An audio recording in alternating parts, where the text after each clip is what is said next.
Bishkek shahridagi texnoparkdamiz. Juda sharoitlari zo'r ekan. Keyin mana bunaqa kabinalari bor ekan.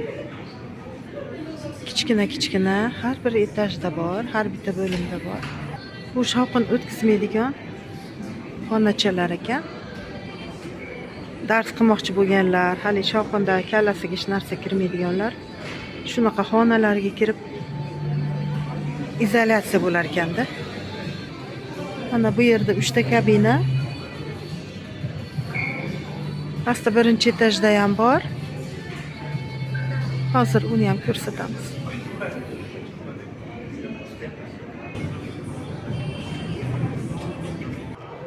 Mana haligi shovqinsiz kabinalar. Mana bo'shabdi. Bittasi kirib ko'ramiz. Rostdan ham hech qanaqa shovqin yo'q, juda tinch.